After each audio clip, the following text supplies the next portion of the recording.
Ms. Tzintzun Ramirez, you are running as one of the most progressive candidates in this field. So progressive that Senator John Cornyn has started to refer to you as A.O. Christina. If elected, you will represent a state that polls show has conservative values and an approval rating of President Donald Trump that is higher than the national average. So how will you balance those conservative Texas values with your progressive views? Look, conventional wisdom would say that the most progressive Democratic presidential nominee wouldn't be leading in the polls in this state. The truth is that Texas voters want someone that is honest with them, that will tell them exactly where they stand. And I made a commitment that I was going to win on the merit of my ideas, that with me, you may not agree with every single issue, but you'll know exactly where I stand, because I believe that that voters should be able to decide what's in their best interest for their families, their future, and their country, and that's how I'm going to win. Mr. Bell. Progressivism is fine, and I consider myself quite progressive, but I also think we need to steep our progressivism in common sense. And there are certain stands on issues that just go too far. And the Green New Deal is a perfect example. The Green New Deal has some great things in it and some great proposals, but it would also decimate the oil and gas industry here in the state of Texas, the oil and gas industry that 500,000 people depend on. So going all in with the Green New Deal does not make a whole lot of common sense, in my opinion. Ms. Hernandez. I would have to disagree with Mr. Bell and definitely with Ms. Tzintzun. Being a candidate who ran in 2018 for U.S. Senate, getting 250,000 votes on $4,000, our campaign was extremely progressive. And we did not capitulate to the political system.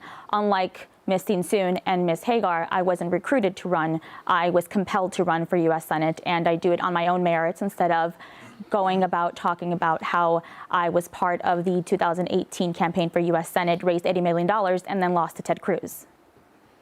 Senator West, I saw your hand. Yes. We have to make certain that we have a dose of reality. No Democrat can win by being far left. It's not going to happen. We've got to be able to put together Democrats, Republicans, and independents. And most of those persons will be to the center, and probably to the left and to the right. And so you need to have someone that has those experiences, recognizes that pragmatism must exist in terms of this election, and be able to bring people together in order to win this election. Ms. Edwards, I saw your hand. I've had the great fortune of representing 2.3 million Texans. And when I sought to go about that journey, I had to build coalitions across a broad spectrum of people. And that included people who were more conservative, people who were more progressive, and all of those in between. We have to have a candidate that can actually put coalitions that are broad in nature in place in order to be able to have the votes necessary to unseat John Cornyn and to deliver real change for all Texans. Mr. Foster. 10 to 15 counties in the state of Texas are urban.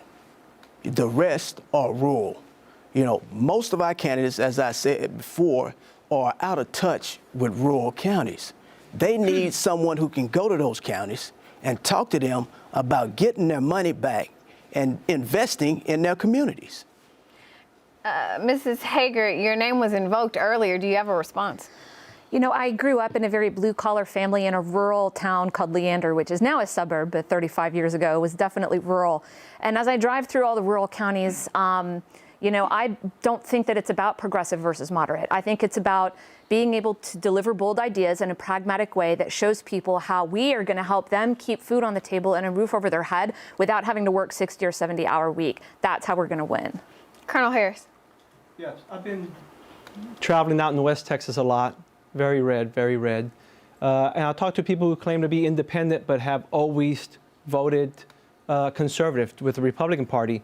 And I show them my push card, and I talk to them about my ideas. I tell them to go to my website at victorfortexas.com, and they look at the ideas and they go, wow, you're sure you're a Democrat? So I'm a moderate Democrat. I have progressive ideas.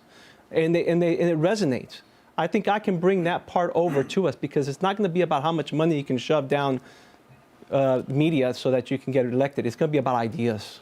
Thank you. Mr. Osagueda, you've been pretty quiet tonight. Do you have anything to add to this? You know, I'm waiting to talk about ideas. Saying that people want to elect somebody on ideas is separate from actually presenting ideas. So when that part of the program starts, let me know. I might just take a nap over here. Ms. Tzintzun Ramirez, we're going to give you 30 seconds to close. Look, to defeat John Cornyn, we need to drive up voter turnout. and no one knows how to do that better than me. I'm proud to have brought in thousands of new young voters into the political process and to have authored Beto O'Rourke's Senate campaign plan to drive up Latino voter turnout and to be running a campaign as a working mom that knows how to harness the power of mothers everywhere. The truth is that we need a candidate that's willing to stand up for the issues that matter. When I am Texas's next senator, we will judge our economy by how well ordinary people are doing. We will make sure that healthcare is a guaranteed right of every single American, and we are going to rise to the occasion to tackle climate change and create millions of good green jobs for Americans. Thank you. That is your time.